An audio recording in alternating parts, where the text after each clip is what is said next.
মোৰ ঘৰ আপোনাৰ শিশুভাৰতী দেৰগাঁও ৩ নম্বৰ শিশুভাৰতী স্কুলৰ সন্মুখতে সন্ধিয়া প্ৰায় ৬টামান বজাত তাৰমানে মই ওলাই আহিবলৈ লওঁতে ঘৰৰ মানে মোৰ ষ্টেপতে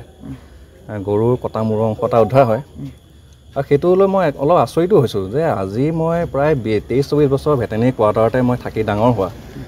ওচৰতে ইছলামনগৰ গৰিয়ামূলৰ মানুহখিনি আছে তেওঁলোকৰ লগতে ডাঙৰ হোৱা কিন্তু এনেকুৱা ধৰণৰ পৰিস্থিতি মই আজিলৈকে সন্মুখীন হোৱা নাই কিন্তু কালি যেতিয়া মই সেই বস্তুটো উদ্ধাৰ হ'ল মই মানে অলপ বিষয় বস্তুটো মানে বস্তুটো অলপমান চিন্তাজনক আৰু তেনেকুৱা ঘটনা হোৱা নাই আজিলৈকে হোৱা নাই তেনেকুৱা ধৰণৰ আমি শুনো তেনেকুৱা ধৰণৰ শুনিছোঁ কিন্তু এনেকুৱা ধৰণৰ ঘটনা এই চাইডে শুনা নাই কিন্তু আৰু মোৰ এনেকুৱা ধৰণৰ সন্দেহ হয় তাৰমানে আমাৰ ঘৰৰ কাষতে ষ্টিল ফেক্টৰী এটা আছে আপোনাৰ তাতো বিভিন্ন ধৰণৰ তাৰমানে আপোনাৰ মুখৰ পৰিভৰ ঘটায় আপোনাৰ এই এমাহ দেখিলে আপোনাৰ কেইজনমান দেখিলে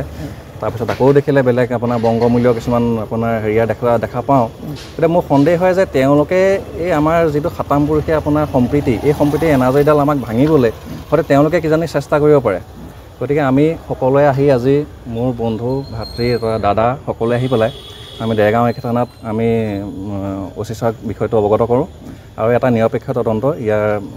দাবী কৰি জনায় দেৰগাঁৱৰ নিচিনা এখন শান্তিপূৰ্ণ জেগাত অতিকৈ লজ্জাজনক এটা ঘটনা মানে কিছু অসাধু চক্ৰে এটা সাম্প্ৰদায়িক বিষবাষ্প বিয়পাবৰ কাৰণে এইটো চেষ্টা কৰি আছে আমি সচেতন যুৱ মঞ্চৰ তৰফৰ পৰা গোলাঘাট জিলাৰ তৰফৰ পৰা এই কথা একেমুখে ধিক্কাৰ দিছোঁ আৰু যেতিয়াৰ পৰাই হিন্দু মুছলমান দেৰগাঁৱত অতীজৰ পৰা একেলগে বাস কৰি আছিলে কিন্তু যেতিয়াৰ পৰাই এই মিয়ামূলৰ সন্দেহযুক্ত মানুহখিনিয়ে য'তে ত'তে আহি বহিবলৈ ল'লে তেতিয়া আৰু আজি যিটো ঘটনা হ'ল সেইটো সম্পূৰ্ণ হিন্দু বহুল অঞ্চল এটা এইটো আপোনাৰ চকিয়াল গাঁৱৰ ওচৰত আৰু তাতে কালি ৬টামান বজাত আমাৰ বিদ্যুৎ হাজৰিকা বুলি যিজন আমাৰ ভাতৃপ্ৰতিম বন্ধু আছে তেওঁৰ ঘৰৰ চৌহদত মানে ষ্টেপত হিন্দু যুৱক তেওঁৰ ঘৰত এটা কটা মূৰ গৰুৰ কটা মূৰ একদম সতেজ অৱস্থাত উদ্ধাৰ হৈছে আৰু অতি দুৰ্ভাগ্যজনক কথা সেই তেওঁৰ ঘৰৰ কিনাৰতে এটা ধৰ্মীয় উপাসনাস্থলীও আছে আমাৰ হিন্দু ধৰ্মৰ আমি সন্দেহ কৰিছোঁ যে সেই হিন্দু বহুল অঞ্চলটোত মানে কোনো মুছলমান মানুহ আমাৰ মই কৈছোঁৱে আগতে যে গৰীয়া মানুহখিনি অতীজৰ পৰা অলপ আঁতৰত গৈ পেলাই তেওঁলোকৰ লগত তেওঁলোকে সহবাস কৰিছিলে কিন্তু ওচৰতে যেতিয়া এটা ইণ্ডাষ্ট্ৰি খুলি দিয়া হ'ল মানে আমি সন্দেহ কৰিছোঁ কিছু অচিনাকি মুখৰ মানুহ তাত আমি যেতিয়াই দেখিছোঁ বা আমাৰ বিদ্যুৎ লগৰখিনিয়েও কৈছে যে তাত যিখিনি মানুহে কৰ্ম কৰে সেই মানুহখিনিৰ মাত কথা পূৰ্ণ নহয় ইয়াৰ মানুহ নহয় আৰু তেওঁলোক আজি যদি 10জন যদি দেখে 10 দিনৰ পিছত আকৌ বেলেগ কিছুমান মানুহৰ মুখ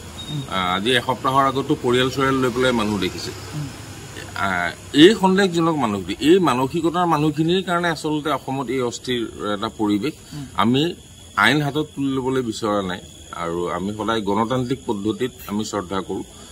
বেলেগ কিছুমান অঞ্চলত হোৱা হ'লে কিন্তু আজি এটা ভয়ানক পৰিস্থিতিৰ সৃষ্টি হ'লহেঁতেন